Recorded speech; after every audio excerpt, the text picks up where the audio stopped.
Assalamualaikum warahmatullahi wabarakatuh. Agak kareba pemirsa, beragam informasi menarik akan kami hadirkan di seputar Aini Sulsel dalam 30 menit ke depan edisi hari ini di antaranya.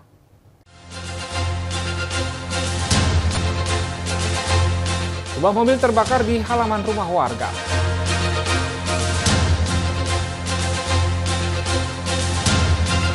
Seorang penadah barang curian sepeda motor diringkus. Poluan cantik membuat otak-otak ikan khas Makassar di Hari Kartini. Bersama saya Rusdi Ansor, inilah seputar Aini Sulsel selengkapnya.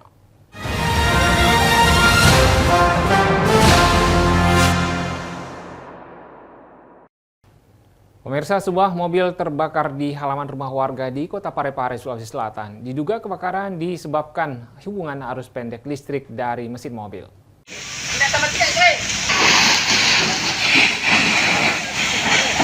Petugas pemadam kebakaran berupaya memadamkan api yang membakar sebuah mobil di halaman rumah warga di Jalan Liubulu Kecamatan Bacu Kiki, Kota Parepare.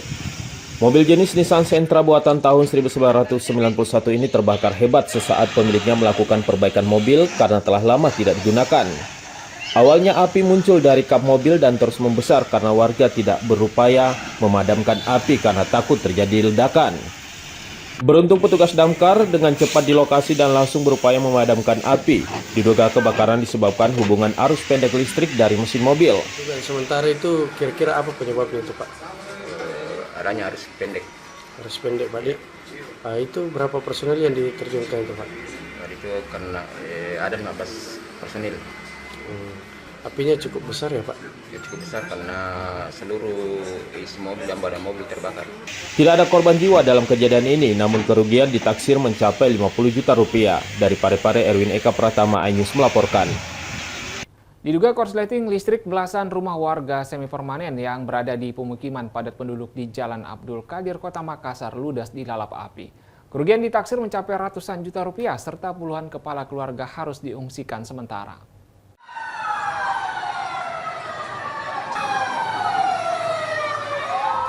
Api dengan cepat menghanguskan belasan rumah warga semi-permanen yang berada di pemukiman padat penduduk di Jalan Abdul Qadir, Kecamatan Tamalate, Kota Makassar, Sabtu petang.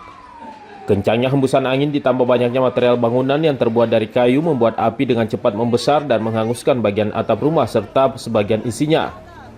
Sejumlah warga sekitar yang dibuat panik bahu-membahu bersama personil damkar Makassar, serta sebagian memadamkan api menggunakan alat seadanya.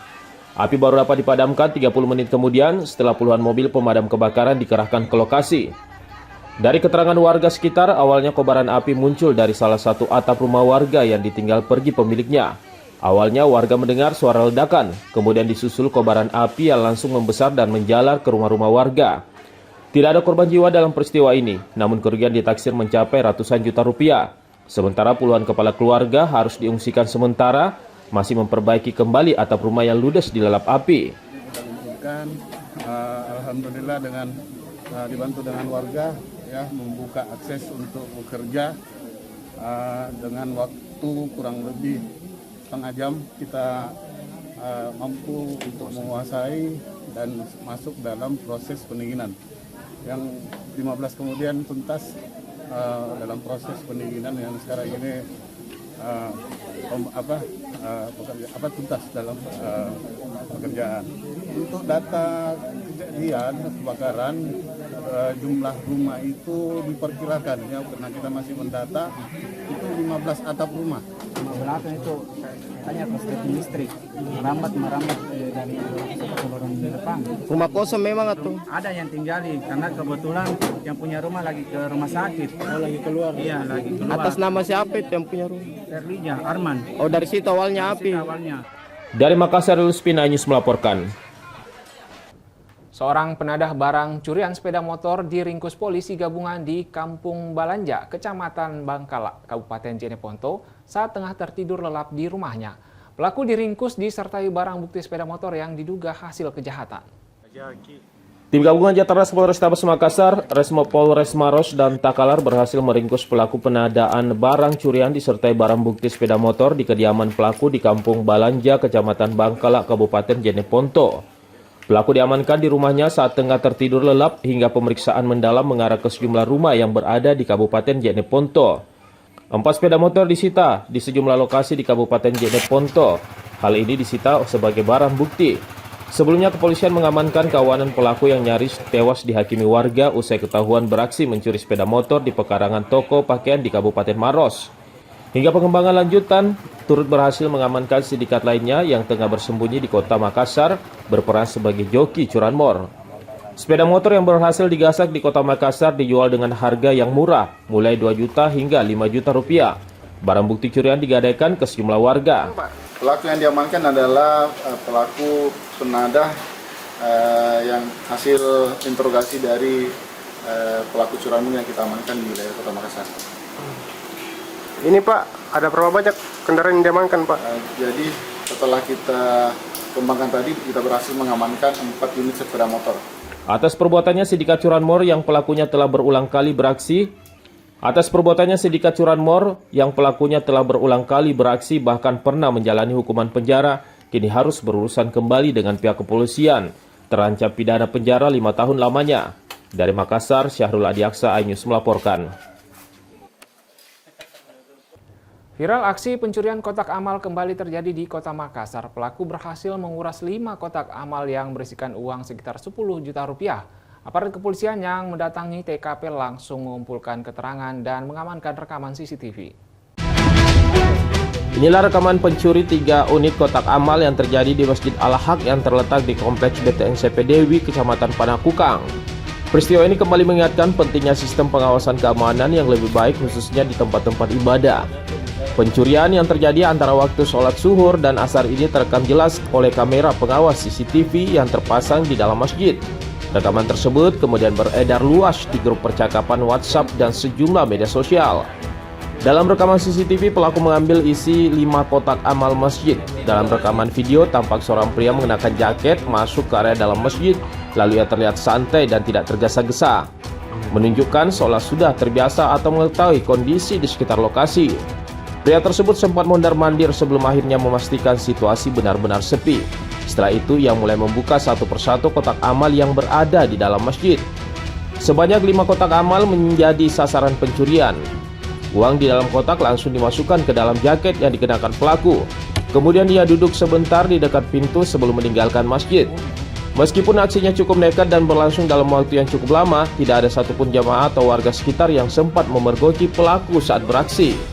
Jadi kami jelaskan bahwa terkait dengan TKP atau kejadian pencurian uang kotak amal di Masjid Al-Haq di Kompleks CPDW, kami Unit Reskrim Polsek Panakukang telah melakukan upaya pengungkapan yang telah dilakukan oleh tim kami, dalam hal ini tim Resmo Polsek Panakukang. Salah satunya melakukan penyisiran CCTV di sekitar TKP, kemudian melakukan upaya permintaan keterangan pihak-pihak terkait yang ada di khususnya pengurus Masjid Al-Haq. Dari Kota Makassar, Muhammad Nurbone, iNews melaporkan. Seorang penumpang pesawat perempuan diketahui menyampaikan pernyataan mengandung unsur ancaman mengaku membawa bom kepada salah satu awak kabin. Hal itu disampaikan saat pesawat masih dalam proses persiapan keberangkatan. Pihak maskapai akhirnya menurunkan penumpang tersebut. Seorang penumpang pesawat maskapai Batik Air dikeluarkan dari pesawat rute penerbangan Bandara Soekarno-Hatta, Tangerang, Banten menuju Bandara Samratulangi, Manado usai mengaku membawa bom. Pelaku mengaku membawa bom kepada awak kabin saat dalam proses keberangkatan. Kejadian itu pun langsung dilaporkan kepada petugas otoritas bandara dan juga kepolisian. Saat proses boarding atau sebelum keberangkatan, salah satu tamu wanita berinisial FA dengan nomor kursi 11E menyampaikan pernyataan yang mengandung unsur ancaman, yaitu membawa bom. kepada salah satu awak kabin yang bertugas. Sementara itu, usai seorang penumpang dikeluarkan dari penerbangan, petugas kembali melakukan pengecekan ulang untuk menjamin keselamatan penumpang pesawat. Namun setelah dilaporkan tidak adanya benda mencurigakan atau bom, pesawat dapat melanjutkan penerbangan. Pihak maskapai mengimbau agar para penumpang pesawat mematuhi peraturan Undang-Undang Nomor 1 Tahun 2009 Pasal 437 tentang penerbangan, di mana penumpang yang memberikan informasi palsu dan candaan yang membahayakan keselamatan penerbangan dapat terancam pidana 1 tahun penjara. Dari Tangerang, Banten, Hasnugara Ayus melaporkan. Baik pemirsa, jangan kemana-mana, usai jeda berikut kami akan hadir dengan informasi aparat gabungan dari polisi dan TNI menggerebek lokasi judi sabung ayam. Selengkapnya di seputar Ainus Sulsel.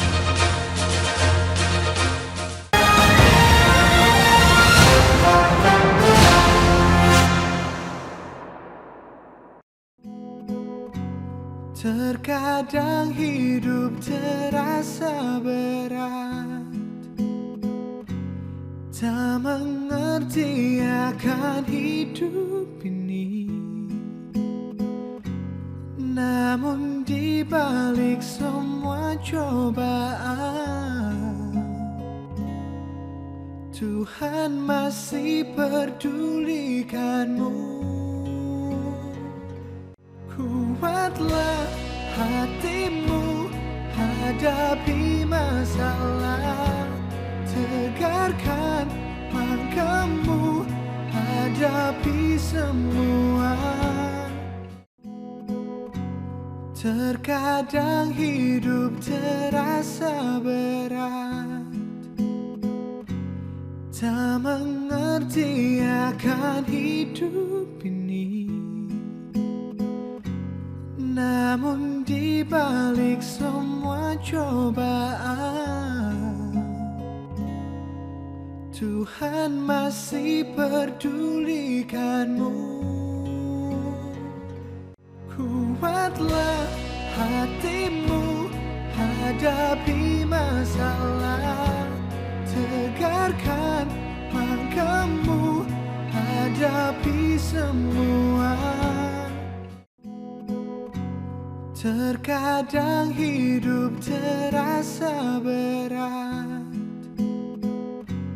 tak mengerti akan hidup ini. Namun di balik semua cobaan, Tuhan masih pedulikanmu. Terkadang hidup terasa berat, tak mengerti akan hidup ini. Namun di balik semua cobaan, Tuhan masih pedulikanmu.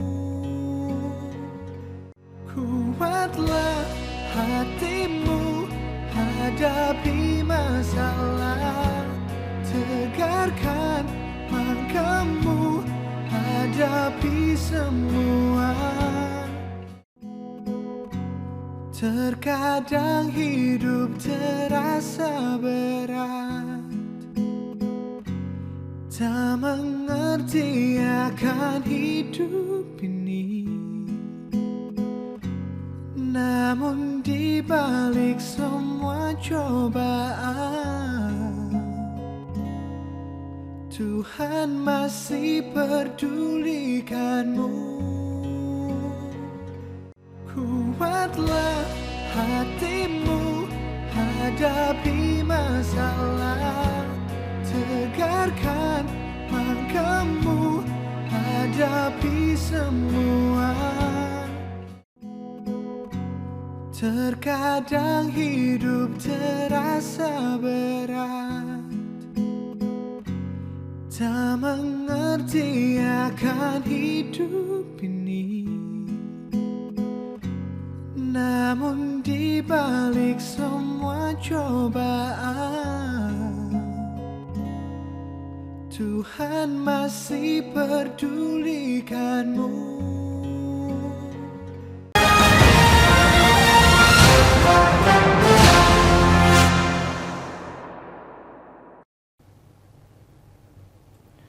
Terima kasih Anda masih bersama kami di seputar Aini Sulsel. Aparat gabungan dari polisi dan TNI menggerebek 2 lokasi judi sabung ayam di Goa. Petugas gabungan yang tidak menemukan pelaku judi sabung ayam langsung membongkar tempat judi dan membakar seluruh arena perjudian. Tim gabungan dari aparat kepolisian dan TNI langsung menggerebek lokasi judi sabung ayam di 2 lokasi berbeda di Kecamatan Bontonompo, Kabupaten Goa, Sulawesi Selatan. Saat penggerebekan, para pelaku diduga telah lebih dulu meninggalkan lokasi judi sabung ayam. Ironisnya sebelumnya para pelaku meninggalkan lokasi judi sabung ayam. Pelaku sempat memasukkan sejumlah ternak sapi di dalam arena perjudian agar petugas mengira bahwa lokasi tersebut hanyalah kandang sapi. Sejumlah barang bukti adanya aktivitas judi sabung ayam pun ditemukan di lokasi, diantaranya kandang ayam petarung, arena judi sabung ayam, serta ceker ayam petarung. Seluruh barang bukti dan bangunan arena judi juga langsung dimusnahkan dengan cara dibakar. Menurut petugas, seluruh arena tenda yang diduga digunakan saat berjudi dibongkar dan dimusnahkan di lokasi agar aktivitas judi sabung ayam tidak lagi berlanjut. Dan dari TNI dan Polri, khususnya Polres Goa, kemudian dari Dandim POM Divisi 3 Kostrad, dan dari Kodim mendapatkan informasi bahwa pada hari ini ada dugaan terjadinya perbuatan melawan hukum judi sabung ayam. Kemudian setelah kami mendapatkan informasi, kami turun bersama TNI Polri untuk melakukan upaya penegakan hukum ataupun upaya penertiban. Dan di sini dapat kita lihat bersama tepatnya di 2 kelurahan ini kita menemukan tempat-tempat yang memang kita duga yang digunakan sebagai perjudian sabung ayam. Temukan juga ada beberapa bukti seperti ceker ayam yang biasanya itu ayam-ayam yang digunakan sebagai tarung. Kemudian kita juga menemukan kandang-kandang ayam, bulu-bulu ayam dan lain sebagainya. Petugas kepolisian dan TNI pun mengimbau agar warga tidak melakukan aktivitas perjudian karena melanggar hukum serta merugikan diri sendiri. Dari Kabupaten Goa, Bukma Anyus melaporkan. Seekor ular sanca batik membuat geger warga saat ditemukan di rumah warga di Kabupaten Pinrang. Ular sepanjang 4,5 meter ini bersembunyi di kolong lemari dan langsung dievakuasi petugas damkar. Ular sanca batik sepanjang 4,5 meter ditemukan di kolong lemari rumah warga di Kompleks BTN Sengkang Mas, Kelurahan Bentengi, Kecamatan Watan Sawito, Kabupaten Pinrang, Sulawesi Selatan.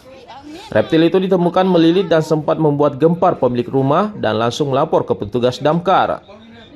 Tidak butuh waktu lama petugas damkar untuk menangkap tubuh ular. Dengan stik khusus, ular berhasil ditangkap dan langsung dievakuasi ke kantor damkar Kabupaten Pinrang. Kemunculan ular berasal dari semak-semak sekitar pekarangan rumah warga. Diduga reptil ini sedang mengejar mangsanya seperti tikus hingga masuk ke dalam rumah. Setelah berhasil evakuasi, ularnya selanjutnya dilepas liarkan ke hutan yang jauh dari pemukiman warga. Penangkapan ular tersebut awalnya kita terima telepon dari warga dengan melalui telepon pribadi bahwa ada ular sawah di dalam rumah di jalan masuk BTN Sekamas. Diperkirakan panjang ular itu sekitar 4,5 meter. Kalau kesulitannya kemarin itu kita tidak terlalu karena kebetulan posisi ular itu di bawah lemari. Jadi agak mudah untuk menangkapnya. Dari Pinrang, Erwin Eka Pratama, iNews melaporkan. Seorang nenek 88 tahun di Kota Parepare naik haji tahun ini berkat hasil jualan sayuran. Beribadah ke Tanah Suci akhirnya terwujud setelah menabung selama 10 tahun untuk ongkos ke Tanah Suci Mekah. Di pasar tradisional Lakesi Kota Parepare inilah Lili, seorang nenek yang berusia 88 tahun ini melakoni kesehariannya untuk berjualan sayur. Namun siapa sangka dengan profesinya sebagai penjual sayur mayur ini bisa membiayai dirinya untuk beribadah ke Tanah Suci. Ibu Lili yang merupakan warga Kelurahan Ujung Baru, Kecamatan Soreang ini terdaftar sebagai salah satu dari 126 jamaah calon haji dari Kota Parepare yang akan berangkat ke Tanah Suci tahun ini. Keinginannya untuk beribadah ke Tanah Suci ini akhirnya terwujud setelah menabung selama 10 tahun. Setiap hari sepulang dari pasar, Ibu Lili selalu menyisihkan sebagian hasil dari jualan sayur hingga akhirnya mampu melunasi ongkos untuk ke Tanah Suci. Haji dari hasil penjual sayur, Bu. Apa? Yang kita bisa naik haji hasil dari penjual sayur. Iyo, itu saja kasih jual sayur. Beli aku rumah, tidak ada hasil suamiku, tidak ada hasil anakku. Hanya semata-mata hasil saya sendiri. Itu Bu, dalam satu hari itu Bu, berapa kita tabung dalam satu hari? Dulu biasa menabung ke waktunya kalau Adam itu biasa tabung tak 50.000, 100.000, sudah cukup 1 juta di dompetku saya store di bank. Untuk saat ini, Bu Lili telah mempersiapkan dirinya sebelum berangkat ke Tanah Suci, termasuk mengikuti bimbingan manasik haji yang digelar oleh Kementerian Agama Kota Parepare. Selanjutnya dirinya akan tergabung dalam kloter 21 embarkasi Makassar yang dijadwalkan akan berangkat pada tanggal 16 Mei 2025 mendatang. Dari Parepare, Erwin Eka Pratama, iNews melaporkan. Seorang anak dan ibu asal Pasuruan, Jawa Timur mendadak viral setelah unggahan videonya beredar luas saat melaksanakan ibadah umroh. Diketahui sang anak menggendong ibunya saat melaksanakan tawaf 7 putaran mengelilingi Ka'bah.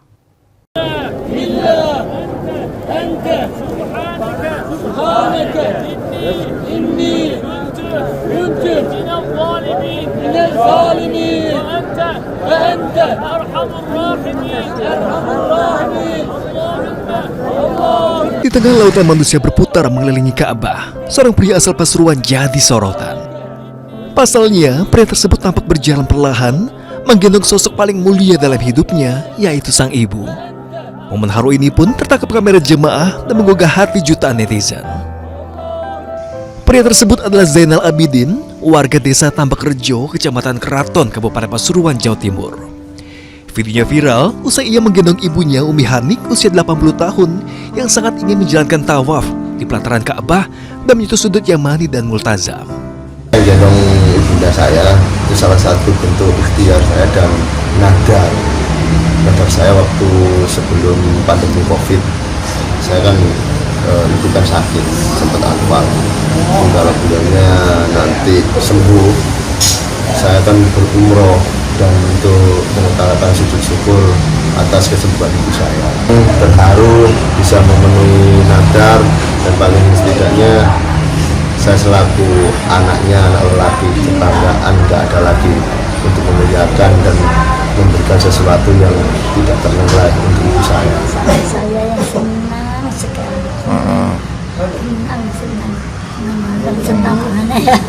Senang sekali berarti Mia. Itu tidak tahu kalau viral itu tidak tahu Mia. Tidak tahu.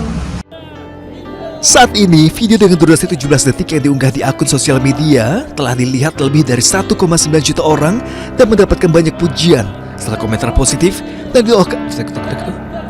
didoakan semoga menjadi umroh yang mabrur. Dari Pasuruan, Jawa Timur, Jaga Samudra, iNews melaporkan. Memperingati Hari Kartini 21 April, Polwan Polres Pelabuhan Makassar belajar membuat otak-otak ikan khas Makassar. Para polisi wanita cantik dengan teliti memasak otak-otak kuliner khas Makassar yang menggugah selera, apalagi dicocol dengan sambal pedas.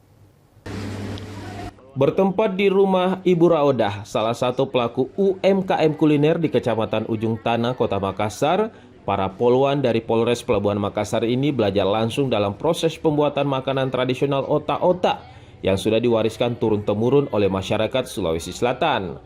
Para polwan ini mulai dengan memasukkan adonan yang sudah diblender yang terbuat dari otak ikan ke atas daun pisang. Meski tiap hari berkecimpung di dunia kepolisian, namun ibu polwan ini juga terlihat telaten. Tidak sampai di situ, polwan ini juga memasak otak-otak buatannya dengan cara dikukus. Usai masak, mereka pun langsung mengemas hasilnya ke plastik yang sudah disiapkan. Untuk Hari Kartini dari Polres Pelabuhan Makassar melaksanakan beberapa kegiatan yang dirangkaikan, mulai dari pertama patroli di wilayah jajaran, kemudian yang kedua pelaksanaan pembagian helm gatur pagi, dilanjutkan dengan kita mengunjungi UMKM yang ada di wilayah Pelabuhan Makassar. Kemudian kita juga mengunjungi TPA, tempat pembelajaran agama untuk anak-anak yang berada di wilayah Camba. Kemudian kita melaksanakan pemeriksaan kesehatan untuk warga masyarakat. Selain memperingati Hari Kartini, kegiatan ini sekaligus menjadi bentuk dukungan Polwan Polres Pelabuhan Makassar terhadap pelestarian budaya lokal dan pemberdayaan UMKM perempuan. Diharapkan semangat Kartini tak hanya dikenang, tetapi juga dihidupkan kembali lewat aksi nyata yang berdampak langsung pada masyarakat, budaya, dan bangsa. Dari Makassar, Leo Muhammad Nur, iNews melaporkan. Informasi tadi menutup jumpa kita di seputar iNews Sulsel hari ini. Saya Rusdianto pamit undur diri. Selamat beraktivitas. Salam kita pada salam. Wassalamualaikum warahmatullahi wabarakatuh.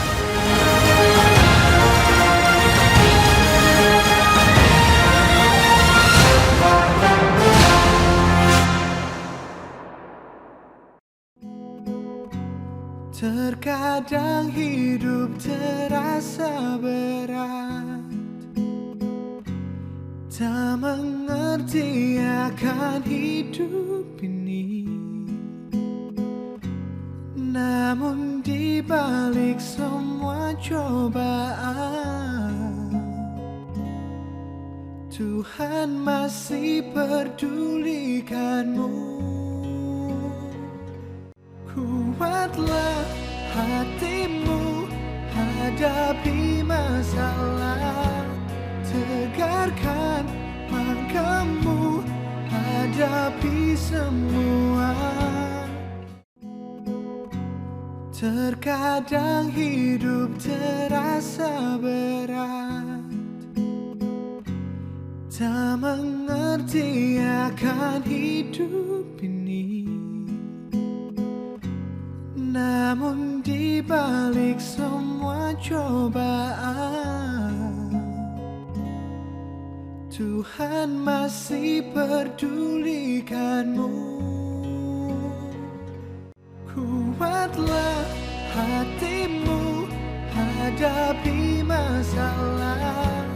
Tegarkan langkahmu, hadapi semua. Terkadang hidup terasa berat, tak mengerti akan hidup ini.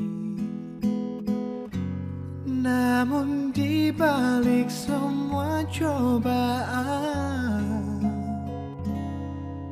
Tuhan masih pedulikanmu. Terkadang hidup terasa berat, tak mengerti akan hidup ini. Namun di balik semua cobaan, Tuhan masih pedulikanmu. Kuatlah hatimu, hadapi masalah. Tegarkan langkahmu, hadapi semua. Terkadang hidup terasa berat, tak mengerti akan hidup ini. Namun di balik semua cobaan, Tuhan masih pedulikanmu. Terkadang hidup terasa berat, tak mengerti akan hidup ini. Namun di balik semua cobaan, Tuhan masih pedulikanmu. Kuatlah hatimu, hadapi masalah. Tegarkan langkahmu, hadapi semua. Terkadang hidup terasa berat, tak mengerti akan hidup ini. Namun di balik semua cobaan, Tuhan masih pedulikanmu. Kuatlah hatimu, hadapi masalah. Tegarkan langkahmu, hadapi semua. Terkadang hidup terasa berat, tak mengerti akan hidup ini. Namun di balik semua cobaan, Tuhan masih pedulikanmu. Terkadang hidup terasa berat, tak mengerti akan hidup ini. Namun di balik semua cobaan, Tuhan masih pedulikanmu. Kuatlah hatimu, hadapi masalah. Tegarkan langkahmu, hadapi semua. Terkadang hidup terasa berat, tak mengerti akan hidup ini. Namun di balik semua cobaan, Tuhan masih pedulikanmu.